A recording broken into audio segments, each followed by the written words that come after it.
I have a cough. And we are live. So, everyone, welcome to the OreAni Winter 2018 Anime Preview Part 2. And tonight we have with us Ace, Hi. Nick, With better lighting. and Tank. Whoa. Nyampasu. Nyampasa indeed. So, Conference SL. yeah, we discussed several titles last time, 2 weeks ago. Obviously, last week everyone was busy with the Super Bowl, so here we are trying to wrap up a few other titles that we would like to talk to you about. So, first up, we have ta-da, 恋は雨上がりのように, also known, I believe, by the English title of Love is Like After the Rain, or something like that. So, take it away, Nick and Tank. Who wants to go first? Me, I guess. All right. So yeah, Koi wa Ame. I'll just shorten it to that. I don't know what its short name currently is. It might not have one. I think Is it's actually- Koyame. But Oh, really? Cool. Just after the rain, you could just say that. Is actually yet another show by Wit Studio, which I didn't catch right away. So it's got quite a different premise than a lot of other shows that you'll see a lot of seasons, because Koi Ame follows a 17-year-old high schooler, I think, maybe even I think right around the age of 17, who was very athletic. She was in a running club, but sustained an injury, and since after kind of falling off of her dreams, meets this manager at a cafe and kind of develops this potentially puppy love for him. Right, it's her first love. And the guy is, a 45-year-old man who's been through a divorce, has a kid. There's a lot going on, but she still likes him anyway. So this is not a traditional take on romance anime. And to my slight dismay, I always prided myself in saying Wit seems to never do anything based around a school. Arguably, you had a few episodes of that Seraph show that involved it, but largely it was a battle anime. This is their most school setting involved anime to date. And but it's highly different for the reason that I did mention. It really depicts quite a different stories that you'll usually see in shows with high school settings. And most of the settings actually don't take place in school too much. I would say maybe 30%, if close to that. Yeah. But the thing I liked about it also is that while you have this man who's going through various difficulties, he's also this silly man that is just seen as useless or seen as clumsy or seen as this guy that just has no redeeming features. He's always apologizing. He's always like, and very old-fashioned as well. So it's kind of funny to see him trying to interact with the people, and he just sees them, youth. And of course, this girl has a crush on him, and all around her is just everyone always complaining about the manager, and it's kind of funny, I think. Yeah, it's definitely got elements of rom-com. Two elements that I found kind of weird when it started up, I was really reminded, from the color tone and character design of the show, I was heavily reminded of that Aka show. The guy with I can't remember the full title, but that weird political show about uniting a divided country for some reason. But yeah. I gotta say though, the opening is a bit much. If I'm watching this thing in public, there's there's like, you know, like really cartoony llamas and stuff in the opening, and it's so jarring to the series because it doesn't try to be that cutesy usually, you know, but it's an interesting show. I like the comedy elements of it. It's got, you know, sub elements of rom com. Not that that's its main focus or anything, but I'm very interested in just seeing how the story develops. Like it's got a hook if you're into that kind of a story. Yeah. So So the thing that I like about it is the look, and to me, like you said, it reminded me of Aka. mm-hmm. It actually reminded me of like Kimi no Todoke, that show, and even the romance elements, kind of playing with the innocence, was seen quite often, and it's just I really like it. I'm really liking this, and I liked it for its pureness, but now they've added something that that's kind of upsetting me. I can't remember if it's in the third episode or fourth episode when someone finds out her true feelings, but it's an interesting development though, because like it didn't make for this monotone show. So I mean I know what you're saying, and I do agree to some extent, but I think that just served further to draw people's interest into the show, because while it's one of those almost like cringeworthy elements at times, and you're kind of worried about how it will develop in the future, that's its goal, right? You're getting hooked into like, how is this going to turn out? And it's kind of pulling you into the story a little bit more. yeah. So overall, you guys recommend it? Is there I'd a say check specific it out. audience you'd recommend it to, or like most people can check it out? If you like rom-coms, definitely, I think you would have fun with this. It's a little more, I don't know how to say it, like the last season we had those other shows like Just Friends or something like that.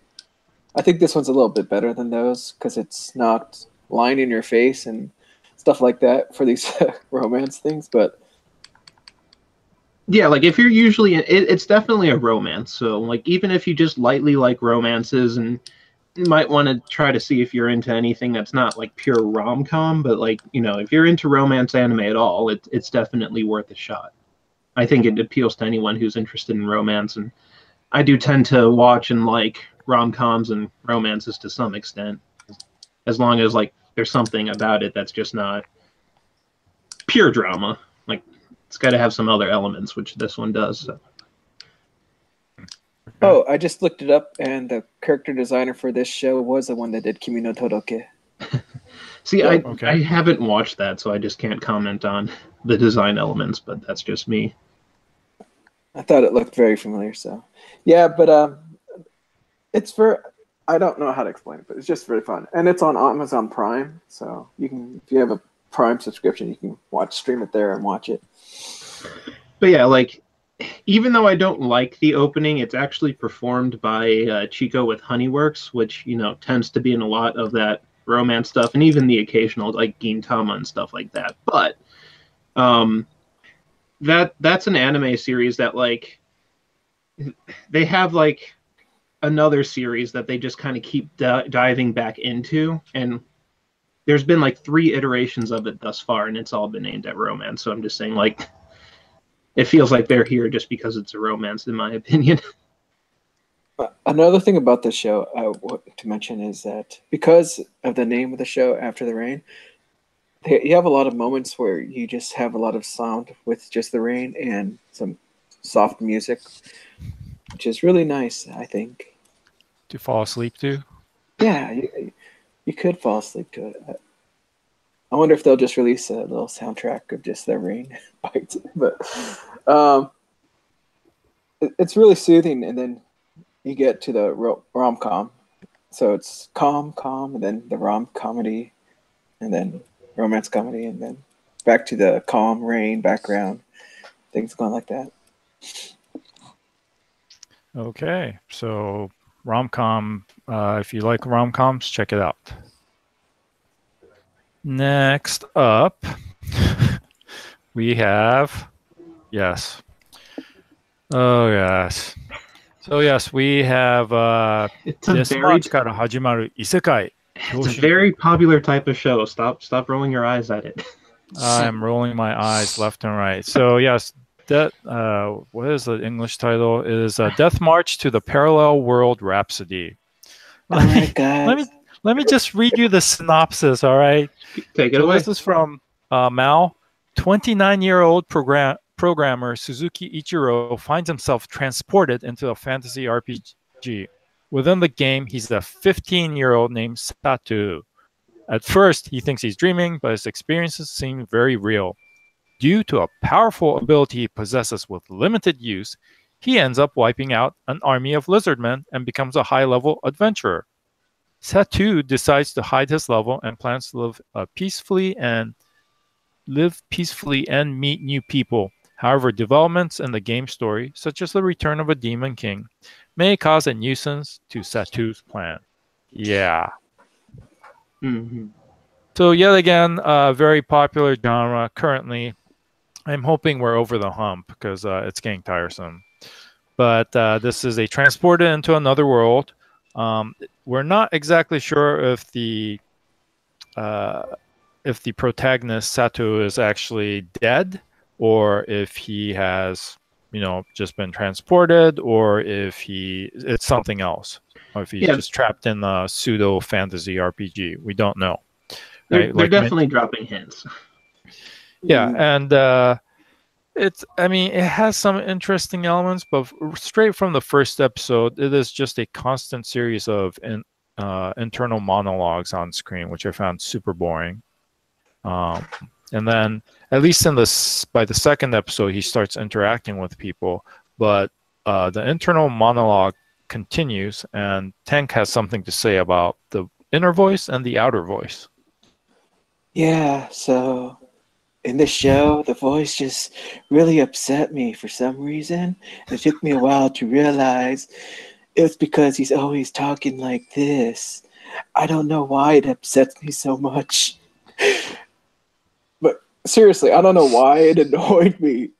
He always talks like he's whispering, and I guess to what Albert said to me, I guess it's because he's trying to seem younger.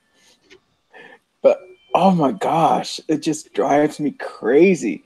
And then in some of his internal monologue, he actually just talks normal, which is, I'm like, okay, I can handle this. But every time he starts talking to anyone else, he just has to go into this soft voice. I'm sure you don't like to watch that one guy paint paintings, do you? No name drops. No name drops. It kills me. I don't know why. And that's the only thing in the show that's actually making me want to drop it. But I wouldn't feel bad dropping it because I've read the web novels. So you read the web novels versus the light novels, because there have been changes, right, between the two? Maybe. I mean, there's definitely changes in the manga, because they have a manga out there too, which is different. Yeah, so from what I understand, I mean, he published this as, online web novel first, right? Then they got picked up. And some of the differences are like in the original web novels, if you could even call it that, like the two youngest members of his harem party, whatever you want to call it, Tama and Pochi, were actually much more like beast people.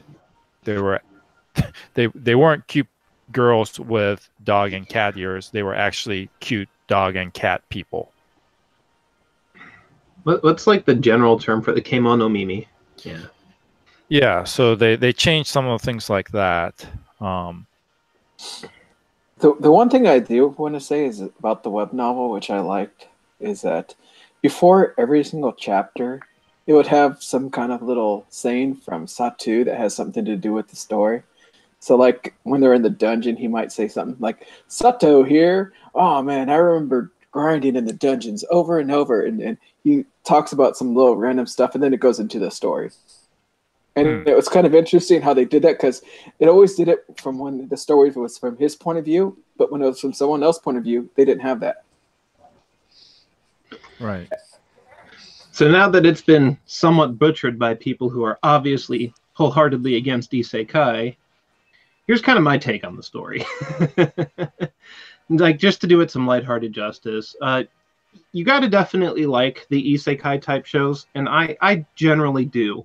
As I say, I usually flock to anime because it's a very convenient medium to tell fiction stories. And this is like a vague mix of the In Another World with a Smartphone and the Overlord, which just kind of kicked back up from this season, or maybe even like Log Horizon. Your specific game isekai doesn't matter at that point, but it's very enticing to kind of just.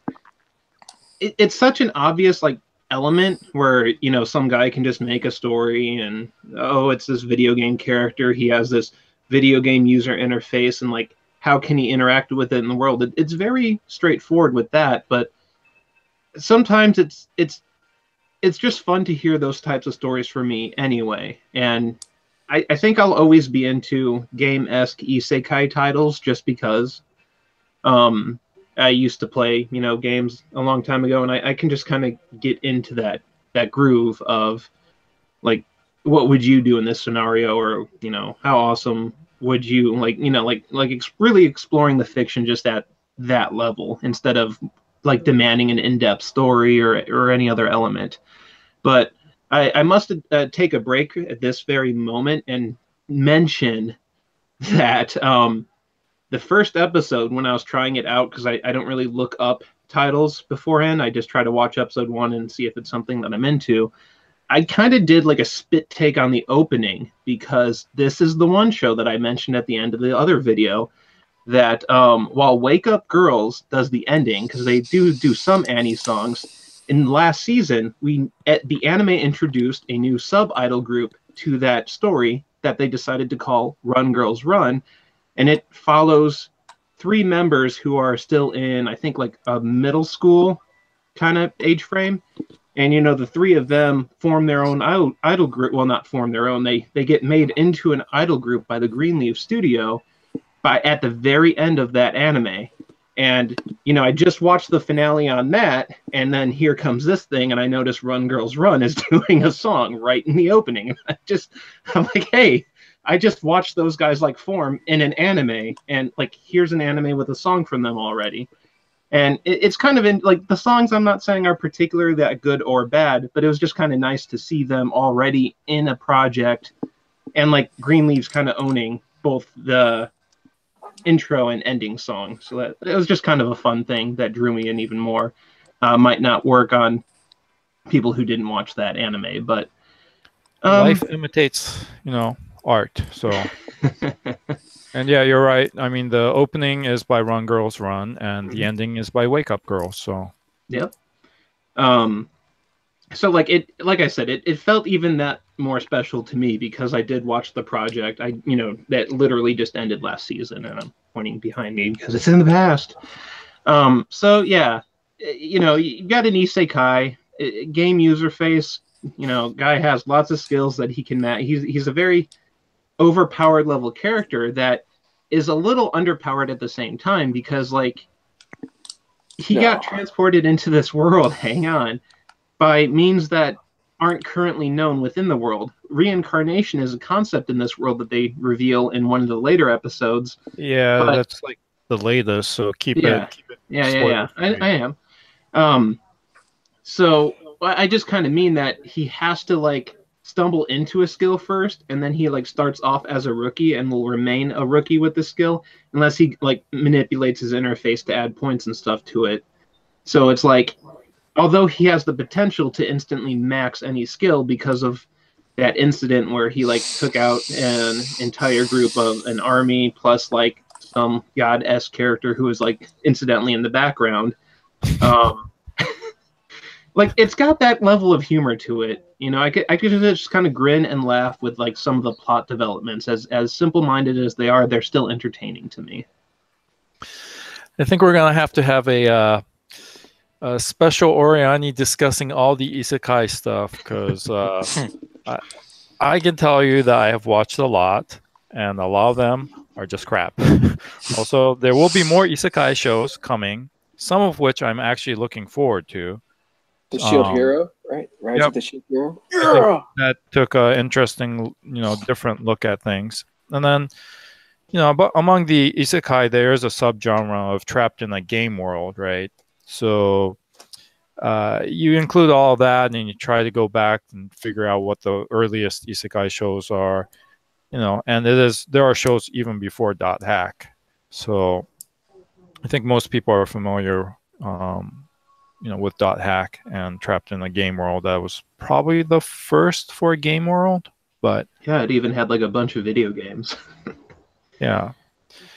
That I played. So there's some, I don't know, the pacing for this show seems a little bit weird to me. Also, obviously, right from the little caption image, the title image, when you go look this up on Mal or Crunchyroll or wherever, it's a picture of Satu and 8 girls around him. So we already know what the show is about, right?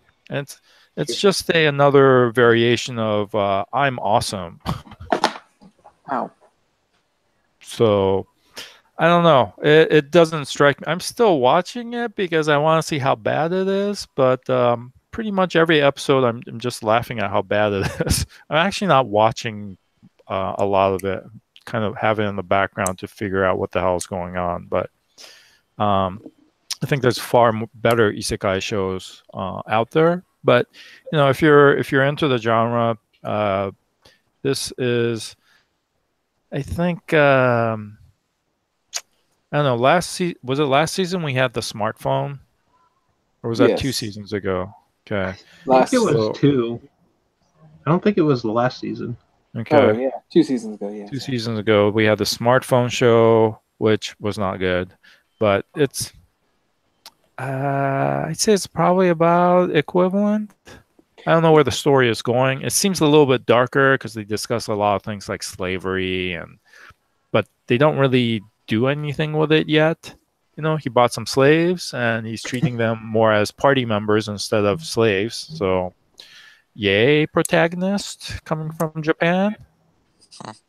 But on the other hand, if it's just in the background, it doesn't affect your day-to-day life, then what's the point? So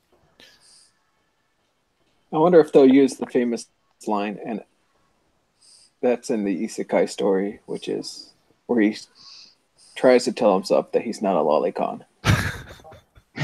That line is said in so many books.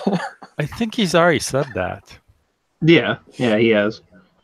And they made sure to show the type that he's into at least 2 times in the story already. I mean, he is 29 in mental acuity, but yeah, outward appearance, physically, he's 15. So, but a 15-year-old that's super, super awesome, like God level awesome.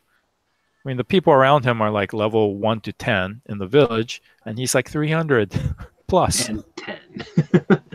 I think the average level is actually around 5 and 6, and then if you're in the army, it's around the 10, 11.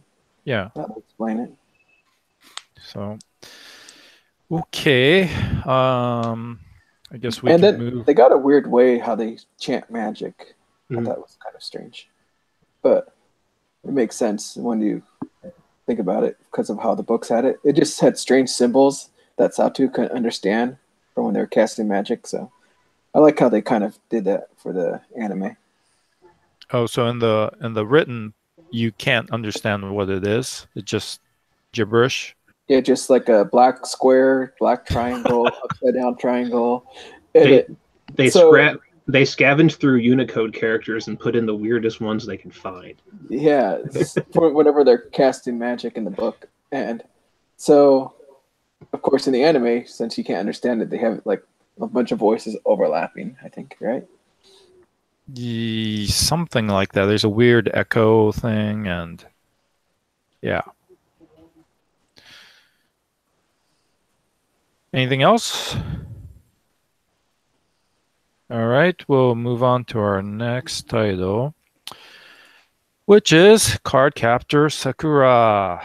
Sakura-chan. Wait, isn't her name Avalon or something like that? No, I'm not sure. It's been so long since I actually read one of the mangas. No, I'm just making a joke. When they ported it to English, I think that's what her name was. Oh. Instead of Kinomoto Sakura, it was Sakura Avalon or something like that. Oh my god.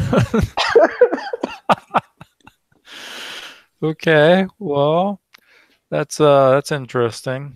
So this is the newest chapter called the Clear Card chapter, and most of the original cast have returned to voice, all the characters, which is good. And let me go up and screen share my screen. So yeah, it's got obviously it's a flagship title, so they put a lot of effort into animation. My main concern had been whether this was going to go down like the early Sailor Moon Crystal route, where it just doesn't look that great. They take shortcuts with CG.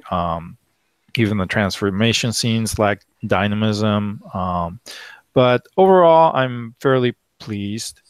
So, the problem that I've had with this is that it seems to, compared to the original, which you see here, like this is a screenshot from I think the very first episode, where she goes after outside, and is rollerblading after her brother on the top there.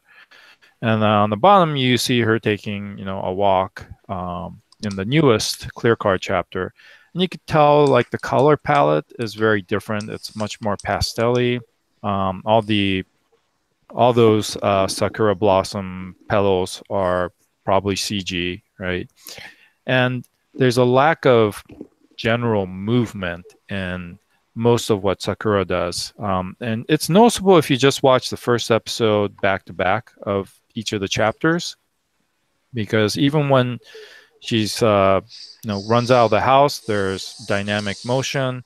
When she first encounters the card, and I believe it was Windy in the very first one that she captured, there's a lot of movement between rooms, and through the air and all of that, right? And the newest card captor Sakura, I don't really see that. A lot of it tends to be movement in a small area. They're not transitioning to a large scale movement, and it's noticeable. The other thing that really kind of annoys me is all these background. This is a very shoujo manga technique, where they'll have flowers and blossoms, and I don't know, if they're sad, there might be like rain or waterworks, and all these background separate from what's happening in real life. They'll just put like all these enhanced backgrounds. Again, the problem is they seem to overuse it, and it's fine for a manga because it's a static image and you have to convey some sort of emotion without having movement, right? But when you have it in the anime, where you have a voice actor who can emote, and you can have dynamic movement, it seems really intruding on the flow of the anime. And once I noticed it, I started to get really annoying. And this is just like from, I think, the second episode. And these are not all the scenes. These are ones that like immediately caught my eye, so I gave a screenshot and collaged it. So, and overall, it's still Sakura, and she is now in middle school, right, 中学生, but the character designs show most of the kids just growing a little bit. And this is a time actually when people are going through puberty and there should be massive changes. So I'm not quite sure about the character designs that they decided upon, but that's just a personal gripe. So these are just some larger screen caps that I put into She got rid of her pigtails? What? What? Chio-chan. Just backgrounds, flower backgrounds everywhere. Every Well, it is known episode. as. So, It is known as Cardcaptor Sakura for a reason. Kero-chan. Whoa. So I am still impressed by the amount of work that goes into each transformation sequence. And the original, was known for having almost every episode she'd be in a different costume, or even if she was in a school uniform, it would be something different. Like she'll be in like the school PE clothes, or not just her uniform, but or sometimes she won't have her hat. And so all of that put together, it was really fun to watch each magic action moment where she transforms or releases and does the capture. And that, mostly continues with each episode. When she captures the card, she's in a different uniform. There's some oddities too that I want to mention, which I'm sure everyone already noticed. Like Sakura and Xiaolong has smartphones, but it seems like Tomoyo-chan is still using some sort of cassette-based camera system instead of like having a GoPro. Or there's a weird thing in, like, I think episode 3, where she's like, "Oh, I'm so sad because I didn't have my camera with me." I'm like, you have a smartphone. That's no excuse anymore. So She lives by a higher standard. maybe, but when you can shoot a movie on the iPhone, I don't know. And some of the GoPros, even though the company might be in trouble, the GoPros have been doing amazing, stabilization technology. And like I think the newest is a GoPro Hero 6, I think. That one is amazing. I mean, it is really smooth for action shots. So that's the kind of stuff that they should be sticking into this, instead of like half-heartedly trying to change the time period. But those are nitpicks. I'm continuing to watch it. I'm continuing to enjoy it. Kind of see where the story might be going, but we'll find out. I have a quick question for you then.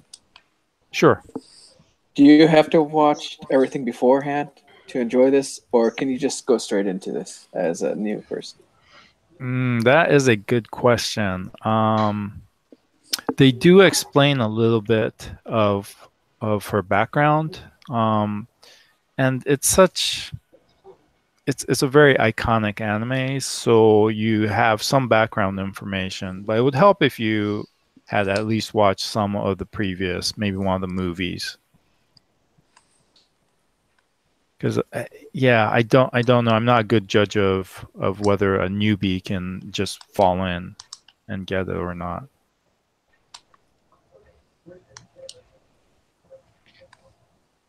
So, any other comments? Yeah. I mean, no. I'll talk to you afterwards. See, since this is a continuing season, it would be very difficult for me to ask who you would recommend this for. But if you like shoujo stuff, this is right up there. Magical girl shows. This is right up there, and it is very pretty so far. They haven't been taking severe shortcuts. magical girl shows. Sometimes those get the healing attribute. Would you apply that here or no? Ooh, no, I don't think so. It's still more adventure based, so. Yeah. So actually, my question is, and I'm sorry because the whole first season was her trying to collect the cards, and then the second part was her changing the cards. So what's this clear card thing? So right at the beginning of this season, her cards, her cards turn all completely clear, like they're the cards are no longer, they're still there, but there's nothing on them, and there's no sense of magic from them. And instead, Sakura starts encountering these strange events, and she also has been having recurring strange dreams that seem to continue every time she dreams. And there's a mysterious figure there who wants something from her, and turns out it's some sort of charm. And then she realizes it's not a charm; it's her new, magical talisman, right? That she can turn into her staff. So when she wakes up, she actually has that in her hand. And with that, she is trying to figure out what's going on, who that person in the dream is, and what they want. And in the meantime, she's collecting these new cards, the clear cards, which are very pretty, while trying to, the usual, not let anyone else know except for really close friends that know about her. But I think there's something else going on too in the background, and this might be another trial for her as she grows, her magical power grows, kind of thing. The only other question I have, I'm sorry, is because I didn't see him anywhere in any of those pictures, but is Lee Shoran still a big influence in her life? Yeah, he shows up. He I think in the first episode you see her talking on the phone with him, right? But he comes back to Japan and is in a different classroom, but they have lunch together and they go out together and do things together. But he seems to know a little bit more than he's letting on. Of course.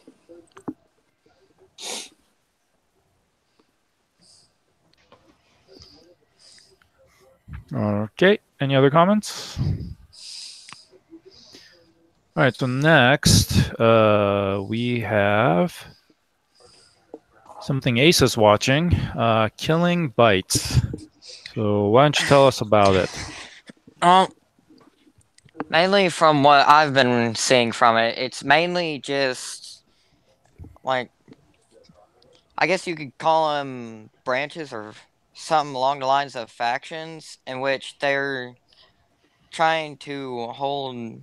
I'm not sure what it is. I'm still trying to figure it out myself.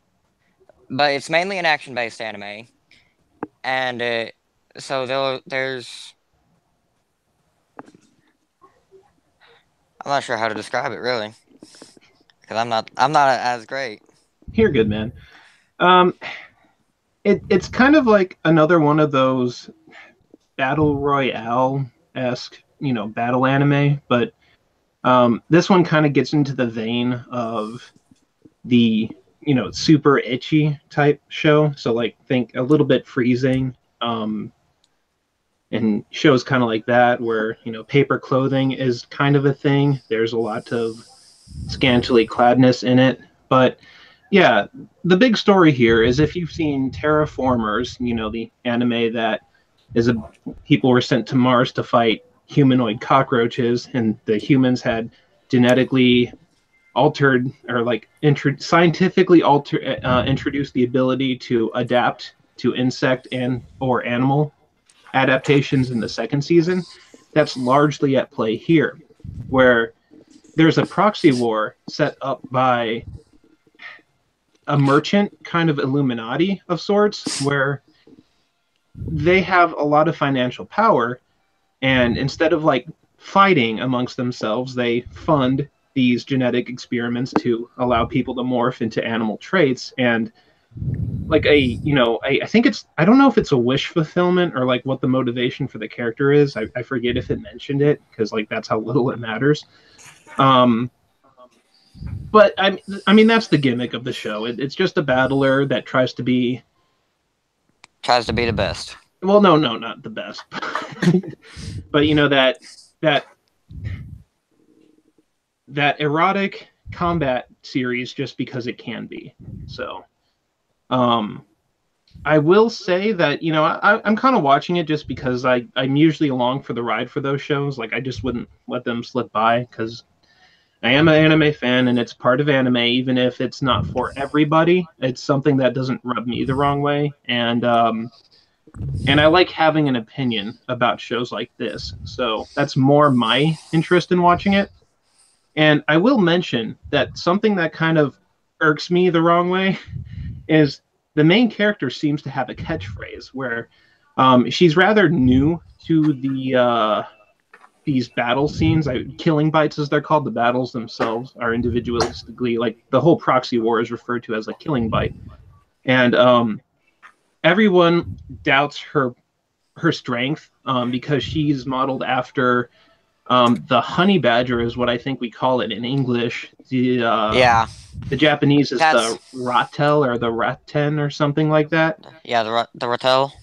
And she kind of has this saying, like everyone looks down on her because they don't really know her strength. And as they're like, "Oh, I can beat you easily with my adaptations," she always says, like, it's not about like killing bites. It's not is about.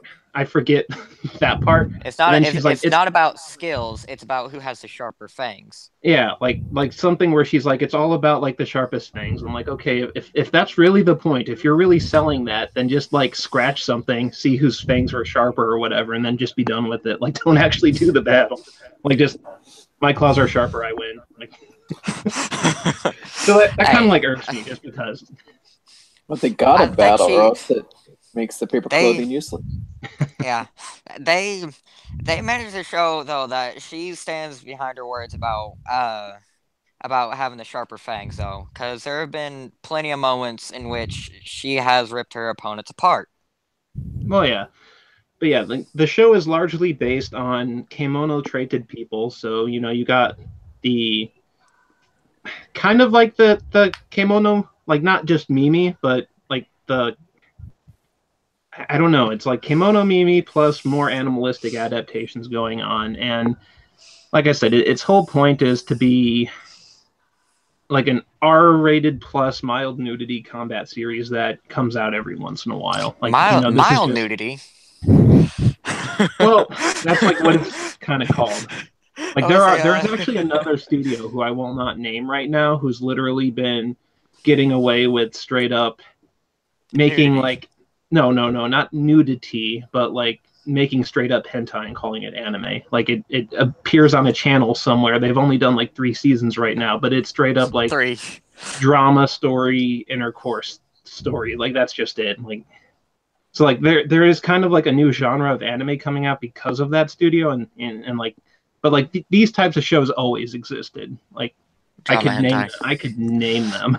So this is the three beasts, the three beasts. A little bit, yeah. It's definitely three in that vein. Yeah, butts and battles, right? Mm-hmm. lots. Yeah. A lot of the kimono, a lot of the killing bite competitors are female, but there are also male competitors mixed in. Yeah, there's it's seemingly predominantly female. Yeah, for whatever reason. Well, you know why. I just told you why. Yeah. And the males die a horrible death. Not so far. One of the most iconic. One of them almost did.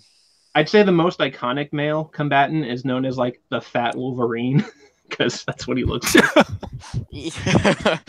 Yeah, but the supposedly strongest one though would be Leo, as he's known as. Yeah, but like the male combatants are few and far between so far. Yeah. There's gonna be more of them, but it's just kind of funny because the show's obviously touting its female base.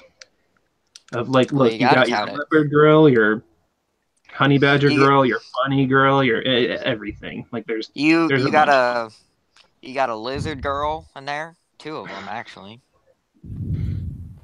If you're into that kind of stuff, I don't know. Oh, and I just want to mention this is on Amazon Prime, so you can watch it there. Yeah. That's where it came up for me, and I was like, ooh, gotta see this, because people are talking about it.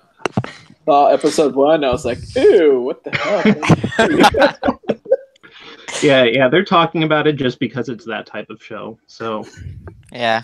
The people drawn to that will be drawn to that. And while it's not particularly my favorite, it's not something I'm necessarily going to miss out on either. Because Every once in a while, one will kind of come along and do something different where it actually has a semi-decent to better story, and I wouldn't say this is currently one of those. With the absolute worst example of that ever, in my opinion, being that Valkyrie Mermaid Drive one from a few seasons ago. That one was pretty. Ugh. I don't know. Don't know that one. That was Yeah, you don't want to. Don't look at. I mean, look into it just to go. Oh. He's like, oh god. This is Pandora's box on anime. Don't open it. Huh, interesting. The Honey Badger girl is voiced by Sora Amamiya, who is most famous for being Aqua on Konosuba. Oh. Yeah, and actually, I forgot to talk about her. I was going to bring it up where I think a lot of the point of the show is going to be about like her developing a personality. And by that, I mean, she's construed as one of the characters who has a strong affection for her superior, her senpai, boss? if you will. Yeah.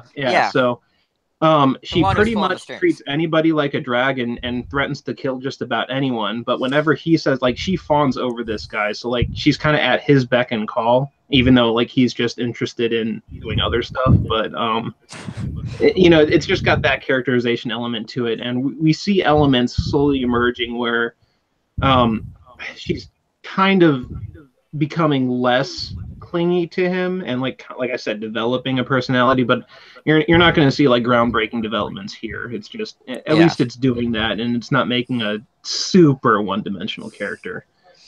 Yeah. She'll have like another half of a dimension about her, I think. 1.5. The poor male protagonist, though. He's the main one who keeps getting threatened. Yeah, well, currently. Who knows what it's going to look like by the end, but I'll be sure to let you know if you're inquisitive. He's just going to be lucky that continue he watching. hasn't slasher. Oh, yeah. Yeah, like if I'm locked into a show, I very rarely drop a show. I'm sorry, but I just read a review.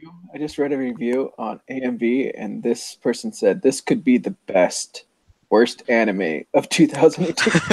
Perhaps. Well, you still got a lot to go, though. I've heard similar things like this is the king of trash and stuff like that. It's definitely the trashy of the trashy anime. All right. But it will not top that Valkyrie Drive Mermaid thing. It can't. They're currently Valkyrie Drive Mermaid is worse than that one Alchemist show that I forget the name of. Quasar. Yeah. Senkawan like Quasar or whatever. No. Valkyrie Drive Mermaid is worse. I think it's like made by the same person or so. I don't know. I forget because it's really forgettable, but it went beyond that. Bad. Okay. But that's not Killing Bites. That's that one that I currently is my placeholder of there's no trashy show beating this anytime soon, because you got to try. You have to try really hard to make something trashier than this. I'm wondering what kind of furry cosplay we'll get at the next conventions. Probably a lot. It's a rather easy one Oh, to pull I off. can just see a freaking honey badger in there already. Yeah. And like the show like this is, well, it might not get a lot of watchers. It has a lot of exposure just because people make gifs of it and share on social media, and that just draws more attention to it. And it's just one of those. Well, it's not bad for memeage. All right. Well, there you have it. If you like action and a little edgy thrown in there, check it out. Killing Bites. I don't think it's a little, but Okay. There's more action in it than, I don't know. Well, I mean, It's almost like every episode. the action isn't. I wouldn't say it's a very well choreographed show. Like it does action, but it's not like anything that invest itself in being like a battle centric show. Like, it's more about its trashiness than it is about its action. Yeah. Got it. All right. We'll move on to the next title, which is Emiya-san chi no kyou no gohan, or today's menu for the Emiya family. So Yay! this is let me share screen here. Right, so I've been following this on Pixiv Comics, and at first I'm like, it's a Fate show, but it's really not. Basically, you take the Fate characters out of Fate, and they're all there. Everyone is there and know each other, right? No secrets, whatever. And it's just about cooking show. Shiro is cooking all kinds of food for his family. Saber, Taiga, and occasionally others show up, and his friends. And it's about him like deciding what to cook, how to cook it, the process, and then the actual comics. There's often at the very end of each comic episode, which should launch here. At the very end of it, there's often actual menu. Go to page 9. So there you go. This one is episode or chapter 23 about how to make a onigiri sandwich. But the show is essentially that. It's no different than the manga, and you see that. Yeah, it's nicely animated. So far, no horrific cabbage that looks like a soccer ball. Kind of rare, right? All the food actually looks like real food. It's very well animated and drawn. I would actually put this in like the healing anime category. It's a slice of life healing anime about food with fake characters. Yeah, I could totally see that. It's very laid back. It's well vested in its banter, so like it does produce that chill feeling because of how just relaxed and non-competitive it is. Like people who should be at war and potentially fighting with each other if their masters deem so are that's largely out of the picture. I will say though that so far Fate has a lot of material to borrow from, based on like the 3 routes and a lot of other stuff. So, with its lack of setting, I kind of actually noticed so far that, it's not avoiding like certain reveals from certain paths. I mean, it's hard to say because like we're only like 2 episodes into this thing. Which is perfect for like an initial impression. But there was a scene in the second show that is kind of like a major aspect of the 3 movies that are in theaters right now. So like unless you played the PC game, you wouldn't know it yet until like the second movie hits theaters. I'd estimate. So, but it definitely is about Shiro kind of going into town shopping and just deciding what to make, and a little bit about the process too. I'm not sure if it's supposed to encourage you to try to make the dishes after the character has, because it's very about the process. Like he very quickly describes like what he's about to go do, and you got to prepare it this way. He prepares it that way, so it might be like as an encouragement to get the otaku's cooking or something. Hard to say, but it's a fun show because it kind of like the way it depicts its characters is very unique. In most of the Fate stuff, we mostly see Shiro as our protagonist, so we don't see a lot of the adversaries.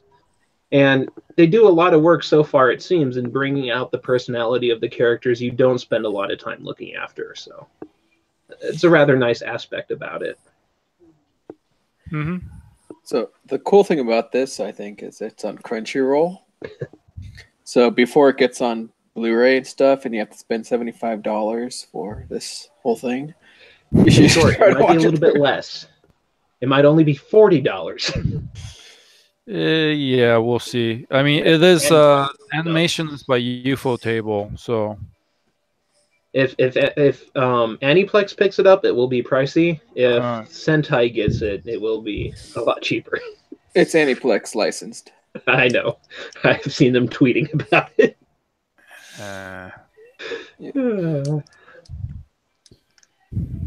Okay. So let's see. The next title in line is Any products? is Beatless. Oh, So, yeah. Oh gosh. I'm not watching this show, so Nick and Tank, why don't you tell us what it's all about? I am appalled by Tank's impression of this. Actually, I'm really not. So, Beatless, actually, it kind of took me by surprise. The first few episodes really kind of pulled me in, but then, okay. So before I get into my impression of it, let me just go over the story very quickly. Beatless is set, I think, in like the synopsis or something. They say like 100 years in the future. I just remember 100 being a figure. I think they mentioned the year, but I forget what year it is. It's set in a future where AI is designing robots. So we kind of have that not really going on right now, but Google has like a program that they're working on called AutoML, and it stands for Auto Machine Language. And the program is writing snippets of code more efficiently than a person can. It's not writing whole programs. That's not its premise yet. But, it's a program that can code better than programmers is kind of the concept. And, it kind of got applied to this series. I think it's based off a manga because, it's a novel. I've seen manga-esque stuff. Like, it's very vested in its artwork when you look at the illustrations from the physical book side of it. The anime doesn't really do a super great job at capturing that design that is by, I believe, Red Juice, because I noticed his name in the comments, and I remember that's why people watched like Vivid Red back in the day. But so it's set in the future where AI has designed machines, and those machines kind of break out of the facility and take to the streets. It seems to be a motivation for the machines to find an owner of sorts. And here's where I start kind of getting lost from this, because these machines are equipped with quantum processors. Normally an Android, because I forgot to mention that while AIs are designing robots, it's also set 100 years in the future where in an almost like time of Eve fashion, androids have integrated into society, and it's causing some backlash on the human side. Like they're somewhat being discriminated against because it seems like we're at the era where they just started kind of integrating into society, and a lot of people aren't sure about how they feel about that. So these androids can be completely mistaken for people, and at times people can't tell a human from an android because they don't have little Chicano Eve halos. But anyway, so that said, it's not really a political show as much as it seems to be vested in its battling, because these super advanced androids have like super science aspects about themselves. Typically, androids have a set of rules that they have to listen to, and they constantly need a network connection to function. These super androids equipped with quantum computers are, while capable of making their own decisions, are at their base still androids and essentially need a human aspect to kind of take the fault for them if they do something bad. At least that's what our protagonist's android, Latiia, keeps telling him. As the other androids seemingly seek her out for battle purposes, she commonly has to try to combat these other androids. In the process, asking the main protagonist, "Are you okay with this method of me combating this android? Bear in mind that if anything bad happens, it gets submitted to the court, and we have to, go courtside." But it almost seems like Wizard Barristers in that sense, where it's not about the politics, even though they bring up politics a lot. But nevertheless, I was just kind of enticed by its futuristic setting with a lot of technology that is advanced 100 years in the future, and a lot of the premises that it establishes. Now, I will mention where I am at in the story, it's getting a little bit more political finally, and I don't know if it's going to keep that vibe or not. We kind of seen a very specialty made android who's not designed by AI. It was made by a person that was supposed to function as a facilitation of presenting the public opinion to the government.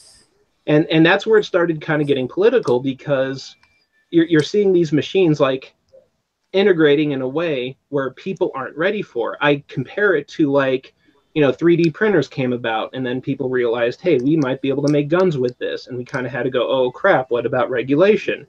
And then drones started hitting the scene, and some people mounted guns and flamethrowers on them, and the FAA kind of went, oh crap, we need to quickly regulate this. They're still doing it. Yeah, I know, but it doesn't seem to be a show vested in regulation, despite all these like regulatory hints it keeps dropping.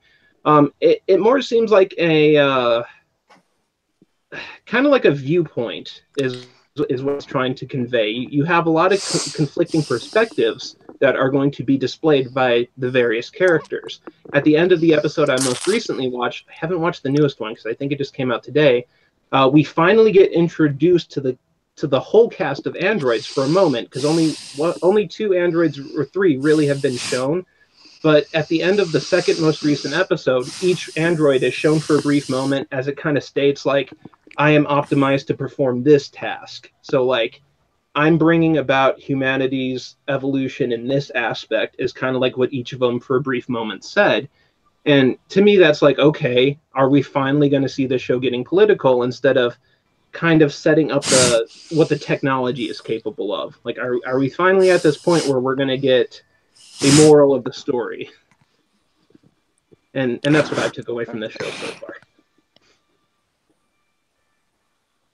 I expected more from this show.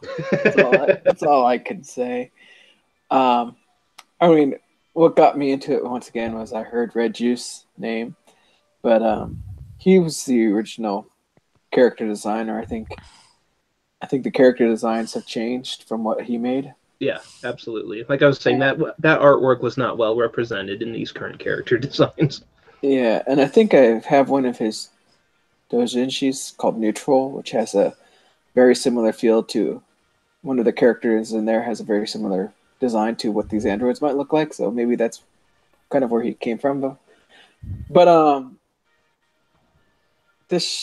don't know. The thing that bugged me was when they started talking about mind hacking and this analog hack, or analog hack, whatever they call that. So quick reference, just so we can explain this. An analog hack is kind of like what I said earlier. When you're at a moment where you're looking at an android or a person and you cannot decide what it is, the android is acting human enough to be perceived as human.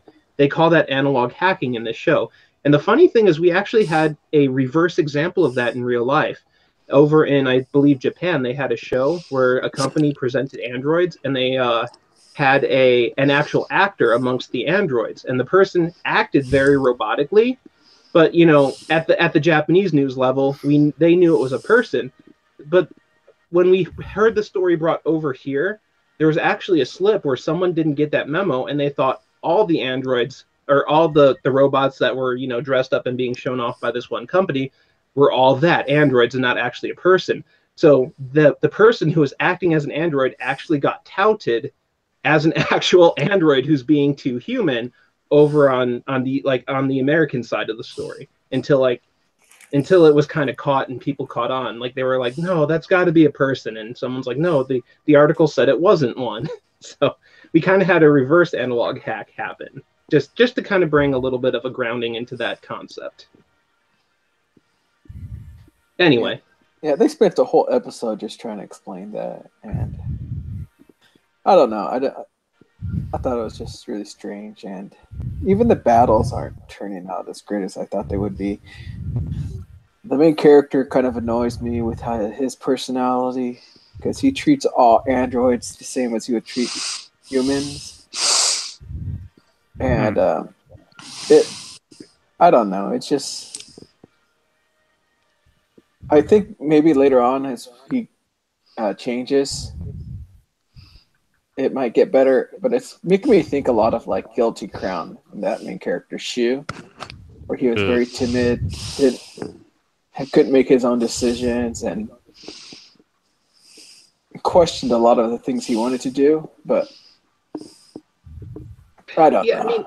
I mean, I do agree. Like a lot of the complaint has been about his timidness, but to me, it's like I think the scary aspect at play here that people aren't like internalizing well is the very fact that while an android is asking you to basically decide how the battle will be fought, it always mentions, any damage that occurs because of this can go to courts. And it's like, in a lot of the shows like Guilty Crown, you don't really have, you're going to be like upheld by the government, kind of like a, like I might have to report your actions that you actively do to the government, and you might like go to jail for this stuff. Like that's really kind of like even at public destruction, like if even if nobody was to get hurt, but you were to cause like massive infrastructure damage, could you potentially be held liable for that? And as a high schooler, have to pay damages? Like, I know the show isn't that political, but it's still presenting that aspect, and I don't think people are internalizing that well.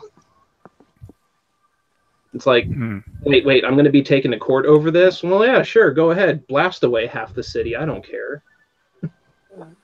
This show is just really weird to me, but it is 2 cores, I believe, so I may leave it and then just binge watch and see if it changes at all rather than watch it week by week. Mm-hmm. Do you know which service it's on? Amazon Prime. Okay. All right. Interesting. Anything else about Beatless? I just wish the quality was better because that's, I don't know, that's another thing, but yeah, it's hard to say where the show's going right now. I like analyzing the technology that they're attempting to display as like the way of the future, as a character literally heads out in an automated tech scene one episode and dons like a Gear VR like device and literally has like controls on the side. I'm like, oh, so like we haven't, like the way of the future is depicted in this show. So I like kind of making fun of it at that point, because it's hard to have enough.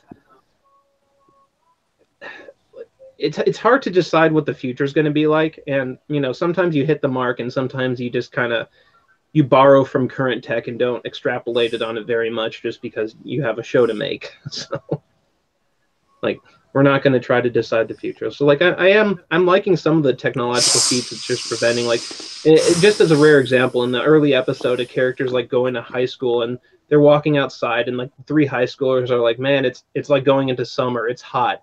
One of the characters grabs a cuff button on his shirt, turns it, and it like activates an in-uniform air conditioning. I'm like, yeah, I like that stuff.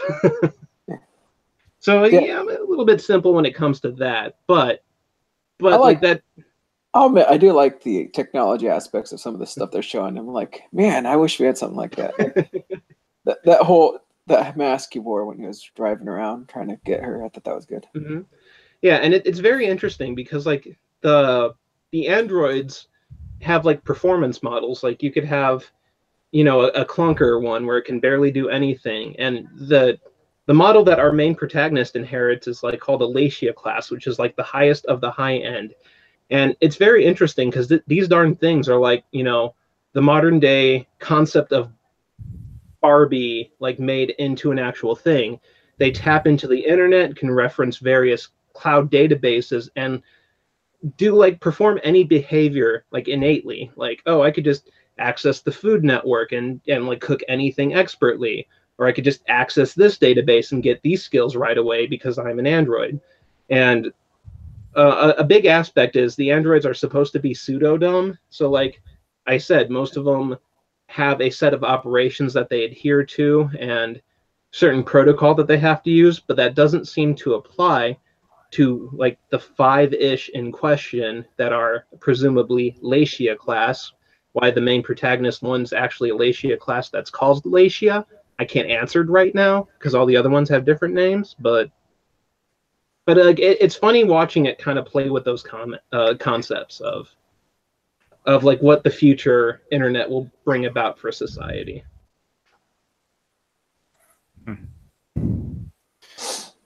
Okay. Well, we'll see how it turns out. Hold on a second. I just lost something. Great. Weird. Okay. So then the next title that we have. Sorry. When you sigh on the show. All right. There, and then back to main layer. Oh, you were okay. I thought you were sighing at the show, not like the program. No. I thought you tangibly expressed your opinion right off the bat. That could be too, but the next show that we have to discuss is Fate Extra Last Encore, which is another in the super convoluted Fate universe. And this one I was not familiar with. I know it's based on the game, and the protagonists are completely separate people, although you do see some of the original characters show up. So the main character is now a guy named Hakuno, and apparently they are on the they wake up kind of like in a virtual world. At least that's what they call it, and it appears they're on the moon, and there is another war over the Holy Grail, and this time the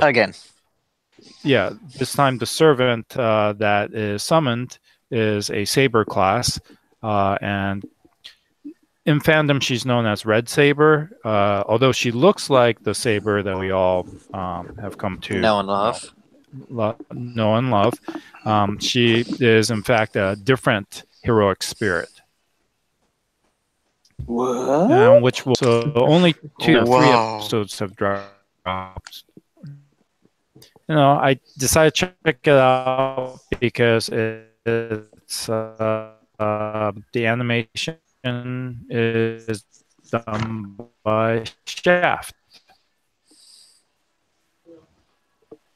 and it is very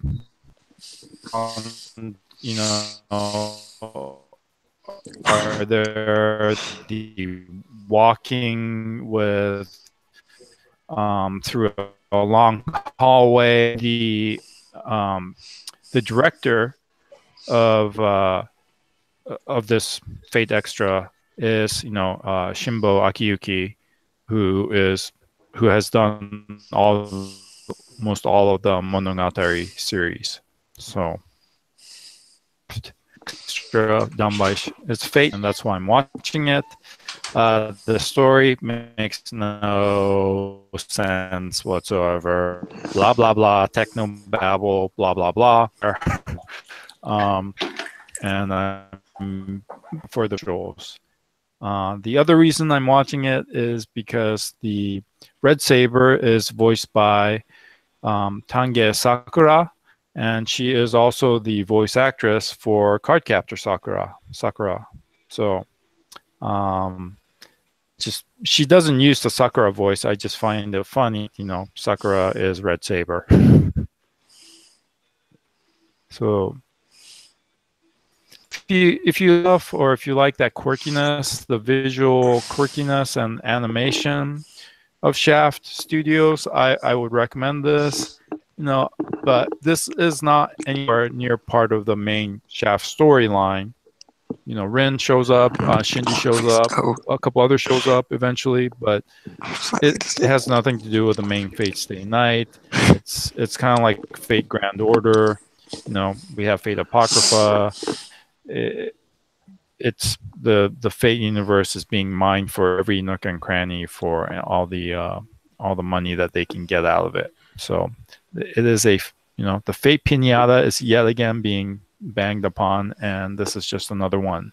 So but like to my understanding, while the Fate arcs that we were mostly introduced to, whether it was by Dean or UFO Table,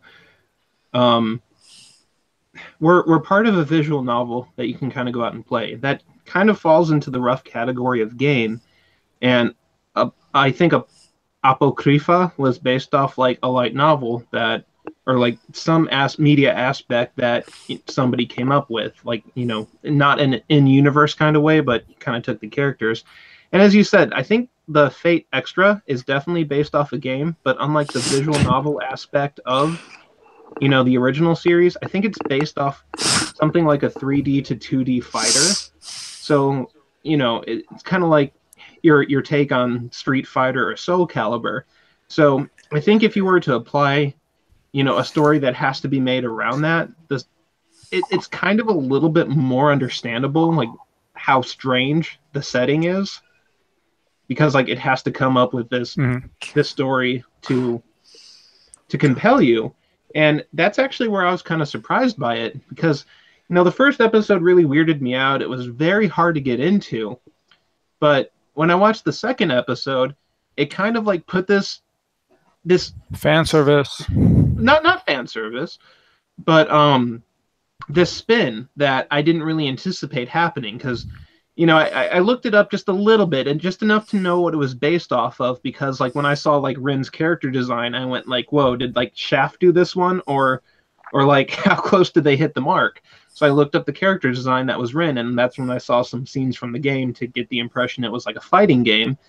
And I'm like, oh, okay, so yeah, they really took the character out of the game. So it's not like their unique character design. They based it off the game's design. And once I had that grounding, I kind of like opened up to the series a little bit more. The very interesting thing to me was like how the second episode thus far was kind of like the antithesis to the whole series right now. It's always been about the Grail War and like fighting to win the war to grant your wish.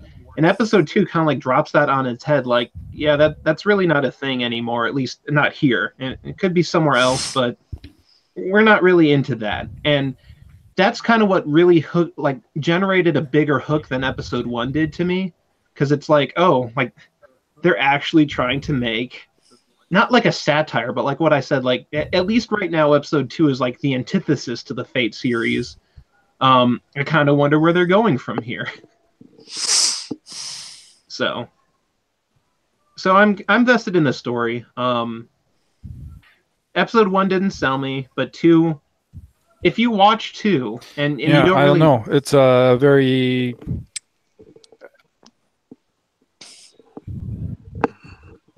It's very. I think he may have dropped or something. It'd be bad if he drops right now, but we're still live. So, did any of you two check it out before I proceed? Just out of curiosity. Yeah, sorry.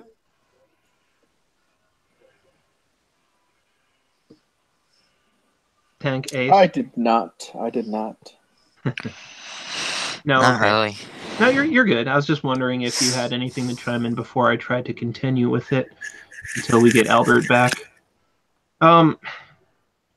So I will say that I'm probably watching it just to get more exposure to the Fate universe. Like, I've seen like the Dark Saber and the Red Saber around. Now I'm finally like having an understanding of that character. And there's a lot more characters here than usual, and that could be because of its game origin. But there are a lot of master and servants that we've never encountered before, as the main protagonist doesn't seem to be based off currently the Emiya Shiro, or like anything Emiya for that matter, as like the last kind of 2 protagonists have been when it comes to, Fate Zero and Fate Stay Night. So it's separation from that whole series while, using the characters in universe seemed interesting enough for me to at least carry into like episode 2 and not drop it right away. And kind of like as Albert was saying, like Shaft is very strong here. You can really see their visual style and in like the swaying, like kind of like how Albert was saying in Cardcaptor Sakura, they tried too hard in replicating the manga and bringing those scenes in. Shaft likes to have a lot of dialogue usually. And as a character is dialoguing, you'll normally see their head tilted at an angle as like their face kind of sweeps. Like you have the sweeping hair blowing motion as the character kind of banters. So that worked really well in Monogatari. And because Monogatari was a very dialogue based heavy series, I'm just not sure what they're going to do for action, because I think Monogatari might be a very good comparison. It had lots of dialogue and moments of like action scenes. I'm interested in seeing if this project is going to attempt to do the same. Like, is it going to be mostly about dialogue and still do about the same level of action? Or since it's based off a fighting game, are we going to see a little bit more than what Monogatari tend to show off across all of its various projects? It is another reason that I'm watching it personally. So I think we're good if I can, yeah. Go Kind of ahead watching and what Albert does, yeah. let's go ahead and move on to the next title. Yes. I think he already has it on there. Yeah, it looked like it changed. Karakai Jozu no Takagi. Mm-hmm. So, Nick, you Tank, marked that. I marked it, but I know you also know more about the story than I do, so I'll ask that you take the initial one on this one, just because. I know more story. What? Yeah, I Just thought you because said. I've read the. No, Yeah. I've read it's based off of a manga. Mhm. And, a really good manga to me. It's how do you say it? It's another one of those. What was the other one that they played back in the day with the white hair girl and the guy that just plays nothing but games in the classroom? Seiki-kun, yeah. Oh, Whatever that was. Tonarino, my neighbor Seiki-kun. I thought the same Yeah. thing for a little bit. Yeah. So when that came out, I also found this as well, and this was another one of those where it's just the two friends that sit next to each other, and you have Takagi that's continuously always just playing pranks on the main character, Nishikata, and it seems that the episodes are broken apart into 3, maybe 4 parts based off of like the chapters that you would see in the manga. So, and they're following pretty close to a lot of those chapters and what happens and just the pranks that she does. Yeah, it's actually kind of like the opposite of Seiki-kun, though.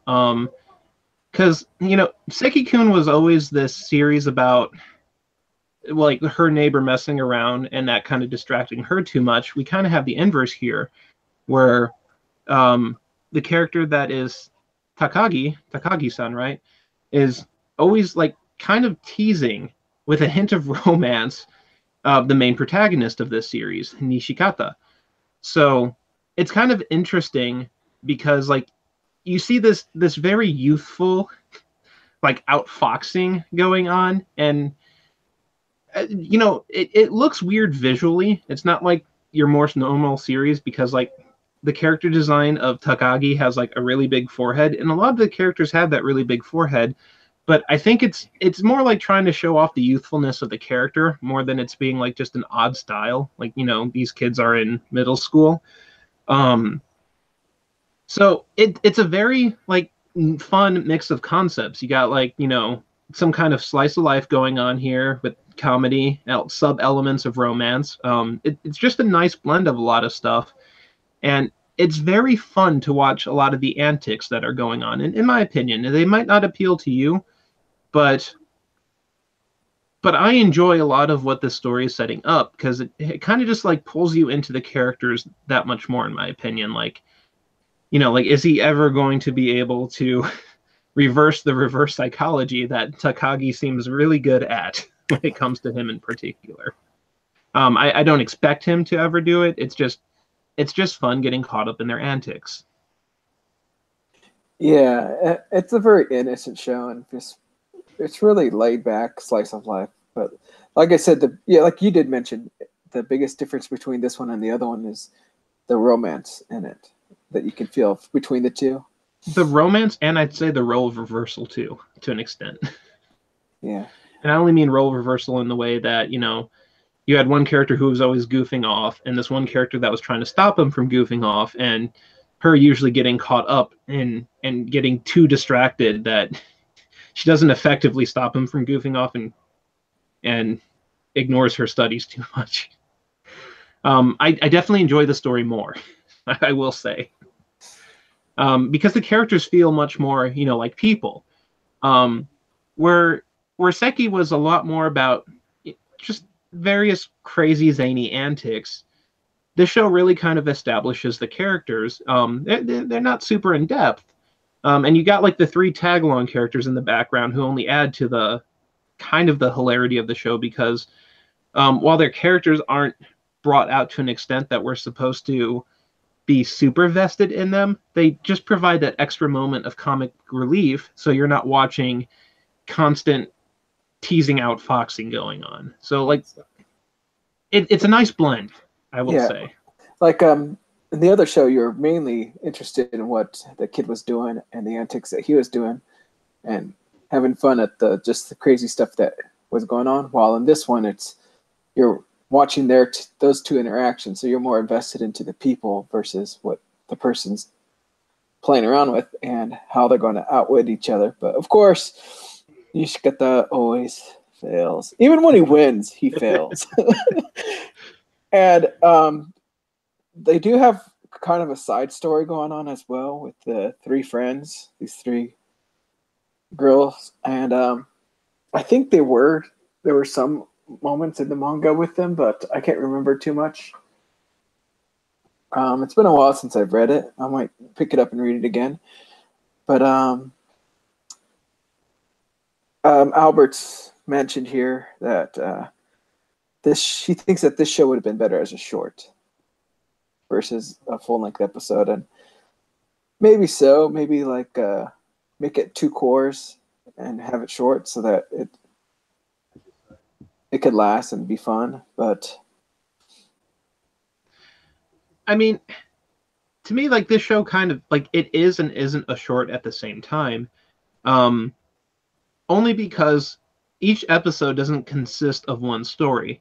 You can get a various amount of mini episodes within the episodes is pretty much what's going on here. So like if you were to break that up into shorts, you would have yourself a short. It's kind of the direct opposite of what happened with the Signee one, which is supposed to have like a 2nd season this season, but I've seen no content of it. So when I watched the Psyche Kuso or whatever his name was, that was like a bunch of shorts that were assembled into actual whole episodes. So like we would have roughly like 24-minute episodes that we would watch, but it was very hard for me to track in Mall because I thought I was really behind.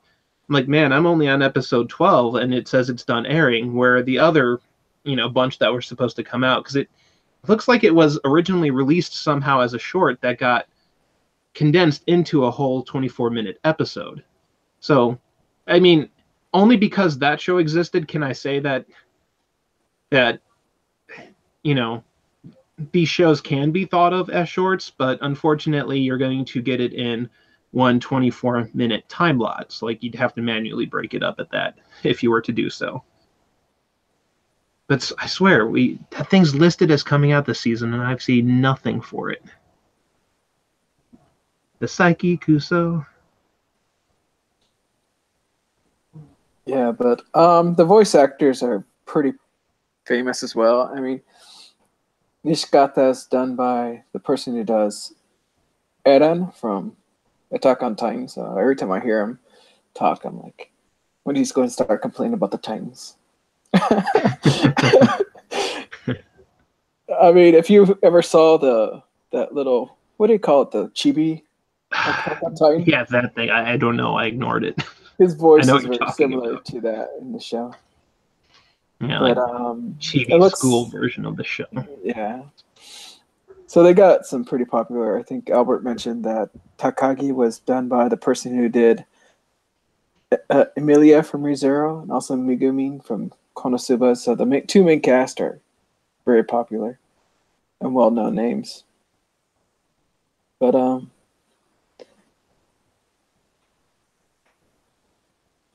I don't know. I think it's if as long as you're not a hardcore action battle anime fan, and you just want something fun and light, this could be a pretty good show to watch, I think.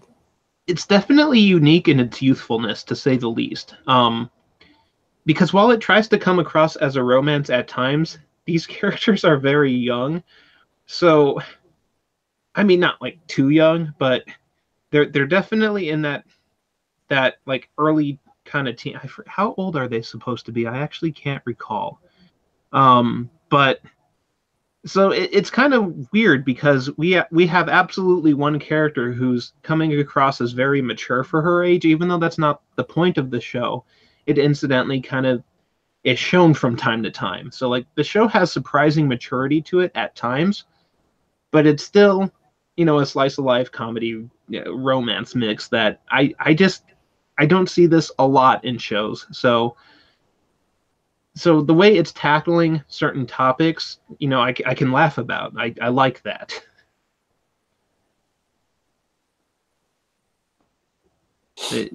I just don't see shows like this come around in anything but anime to it. Like I could not compare this to any TV show or like film that came out that I know of. It's something that like seemingly only anime can pull off, or if you read it in comic book form, manga. Because all of our comic books in the U.S. are pretty much based around superheroes for the most part. Mm-hmm. Not the Japanese ones, though, but I'm not getting it. You can figure it out. Right, should we move on to the next title? Sure.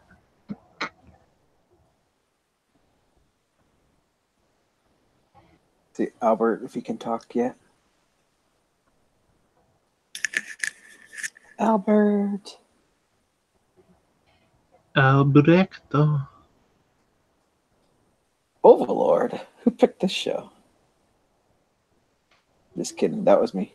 I was about to say it wasn't me. You had me there. So Overlord 2, the second season, we're back, and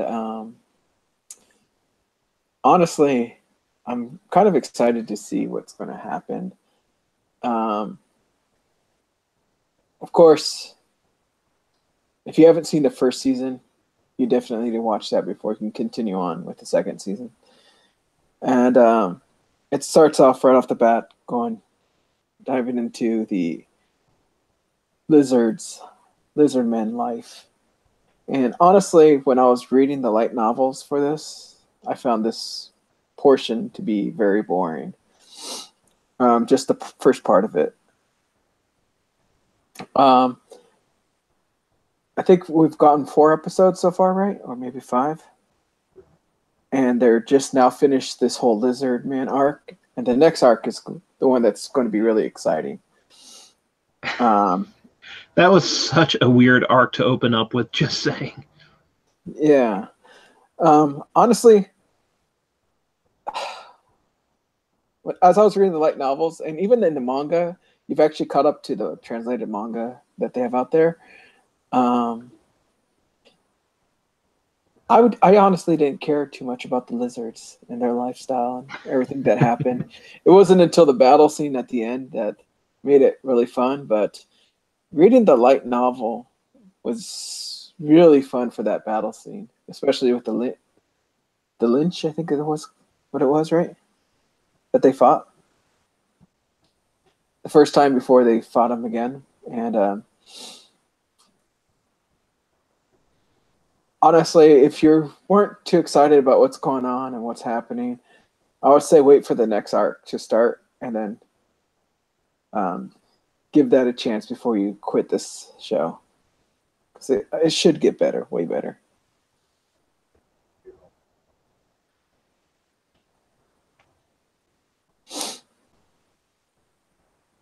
You have anything to add?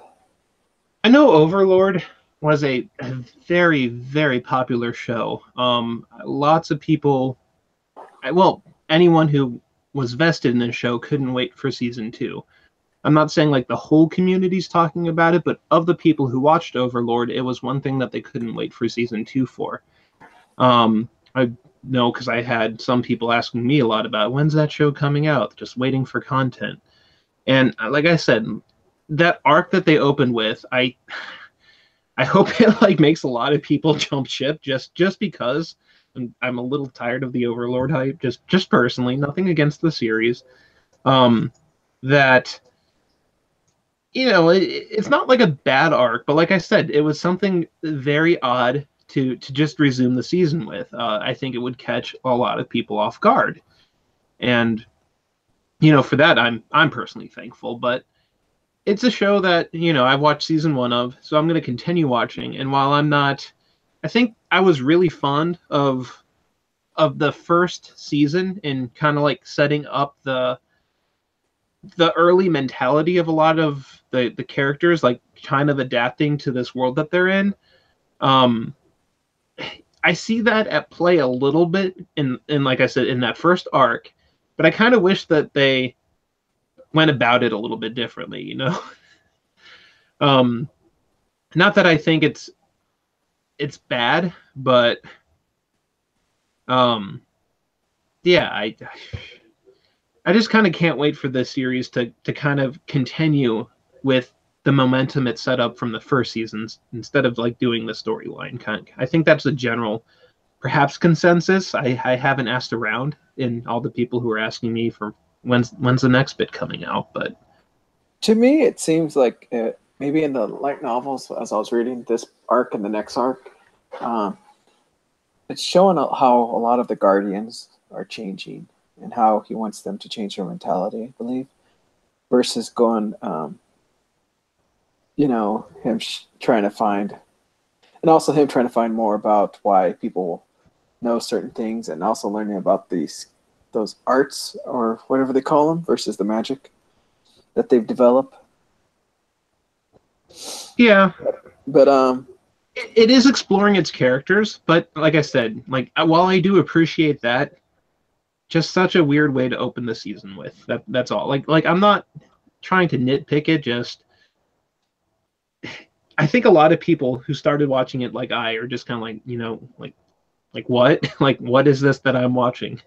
Like I could see the Overlord characters present, but since we're like this is, I think, the first time where we were introduced to something that wasn't the main cast, that was telling a mini arc. And I just kind of wish like that it went about it different. Like, it should have done it later maybe, or like eased into it a little bit slower, like, just kind of resume with the normal cast and then somehow jump into the story instead of just like cold opening with it going on.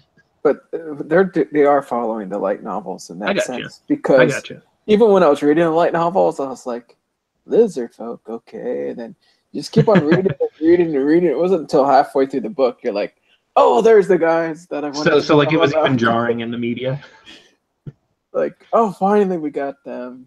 Oh, they're watching them. And, because it was mainly in the book just them getting the message, them having the meetings about what they need to do. And then him going to each village to try to collect some clan members and have them all unite, right? So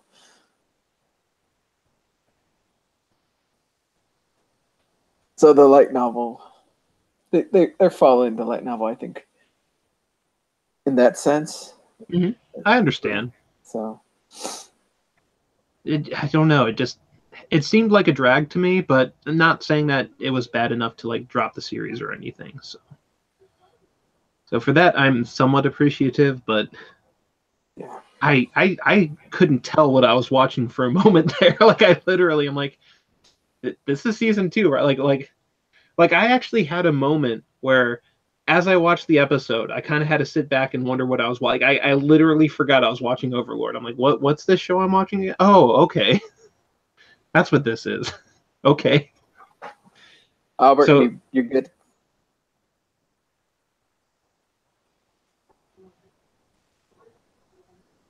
Is Albert trying to talk, or is he still? I don't know. We're having like an intermittent issue here.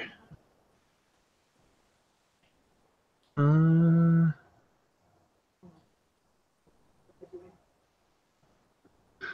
right.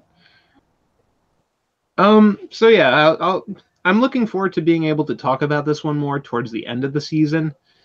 But I just, for as we wanted to talk about it, just I'm sure it's going to be jarring for a lot of people, and I'm really interested to seeing the public opinion of how this went across. Even though it was based off the light novel, like I kind of can't wait to hear the more non-serious anime watchers' reaction to how the episodes All right. were paced, or not paced, but just I don't know what to call it. It can't be directed because it's based off just odd stuff. My opinion, not bad, just odd. So we go to the next title. Sure thing. Citrus, or I can't believe this show is. I don't know. This show is crazy. It's on Crunchyroll, right? I couldn't tell you personally. Sorry. Yeah, I think it was Crunchyroll. I saw this on, and I think they have 5 episodes by now. But I think we're just going to talk about the first 3 because it kind of changes. Let me see here. What can we say about this show? It's definitely has a very high Yuri vibe, especially when you watch the opening.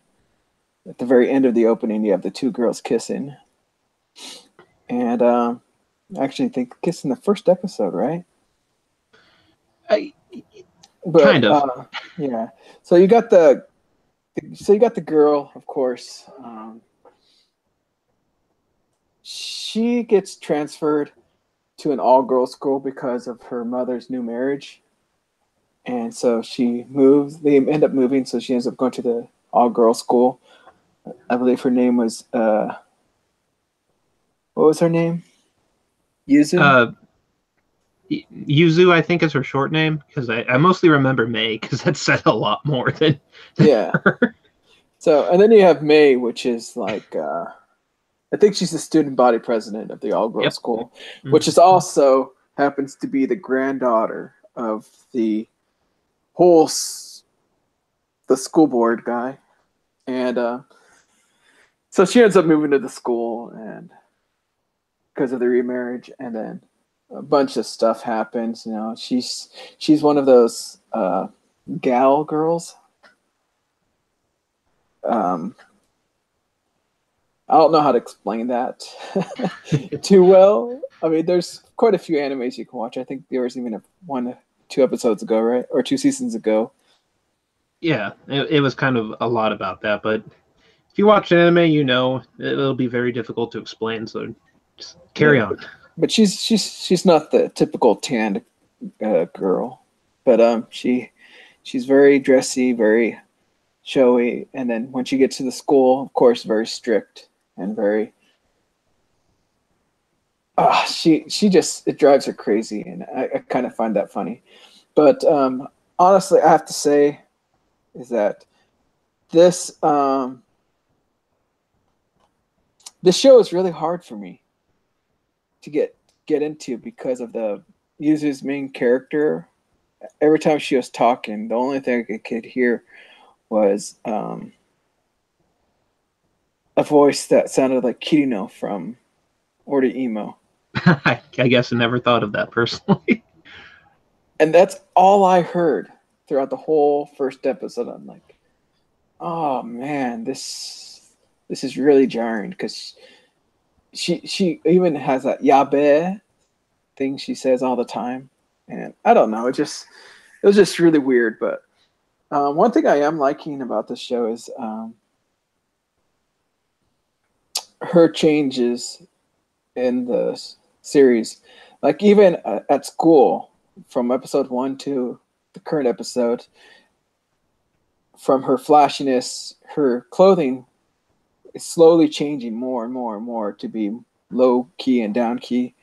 And she even makes a friend, Harumin, I think her name was, that also ended up joining the school later on. And I think that's also another thing that she's having a hard time with, was a lot of these people have been in that school since they're young and have progressed upwards. And so a lot of the girls aren't used to her type of character. So Harumin, being one that came in later on, just like her, are able to make friends.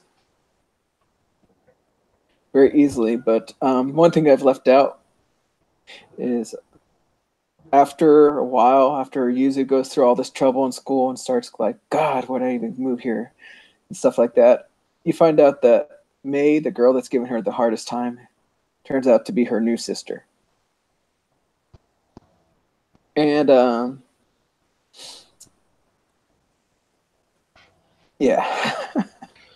You see, I think I was actually vested in this show right away because, like, I was kind of initially skeptic towards the potential Yuri nature of the show because, like, sometimes you can kind of do that to a point of being Yuri just to be Yuri, and this show seems more, vested in drama. Like, to me, it's a lot more about contrast.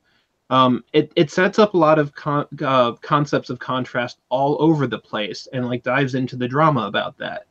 As we see this gal-esque character who goes to a high-end, really prim and proper school, like a lot of the girls there are very sheltered, and um, it kind of it's that element of contrast at play where that gal style doesn't really catch on or convey well to that student body, nor the many rules that it has.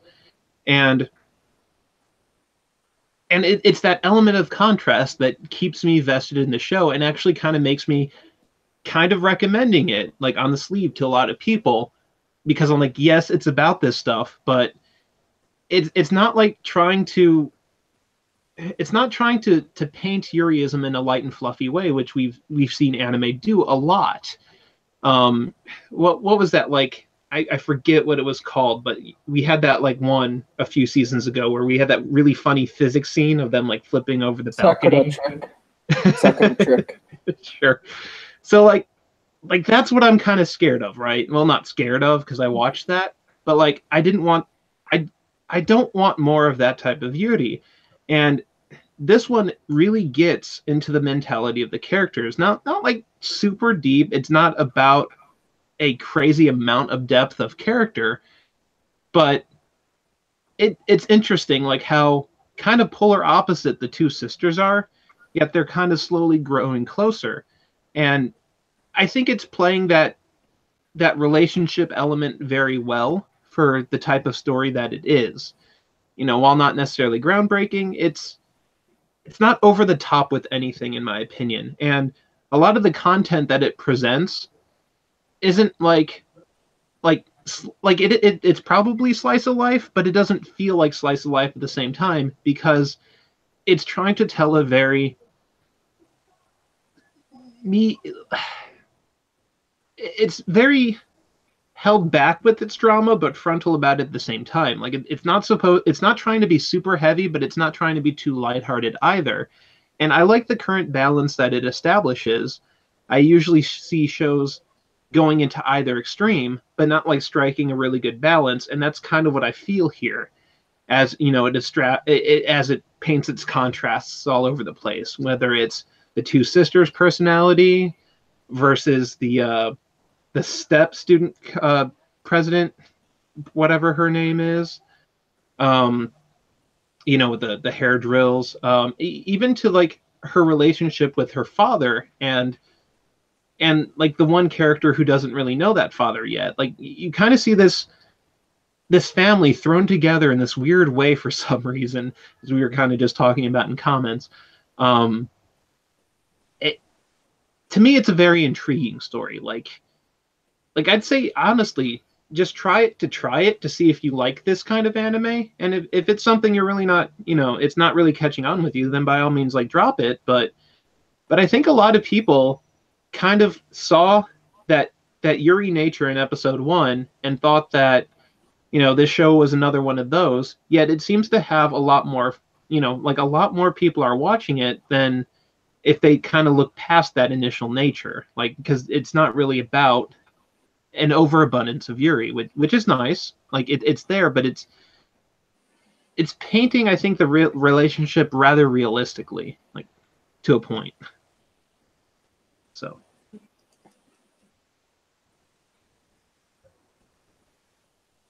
Yeah, it's very easy to feel the contrast as you watch the story. Like there's opposing views all over the place, and it's using it as character development, which is kind of nice because like characters are having to see from new perspectives or establish new, like, I've never seen this point of view before. Like, going forward, how can I respect this point of view? And just a lot of, yeah, just a lot of stuff that I can really just kind of watch it all unfold and be happy to be watching it at the same time, you know.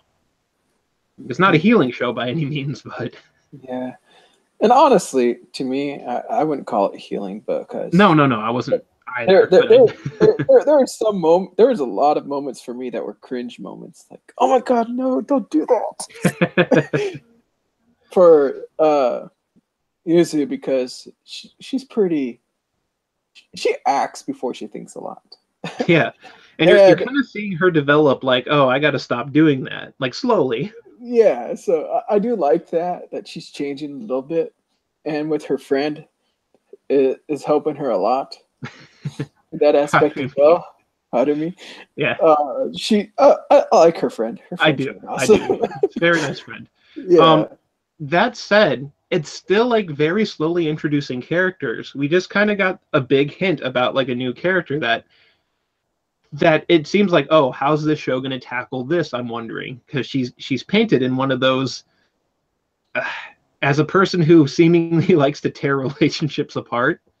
And there's like 2 more characters in the key visual which like haven't been revealed yet, so it's not done.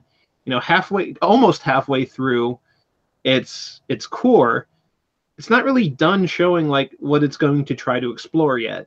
So I think that serves as a further hook to me. It's like, you know, it's not regurgitating the same content all over the place yet. It's still bringing new elements to the table. Like it's paced rather well for what it is. Yeah. But if you're worried after the first 3 episodes, I would say continue watching at least until episode 5, because I think episode 4 and 5, she does a big character change. So the mood and tempo from episode 1 through 3 is very different from what we've gotten new.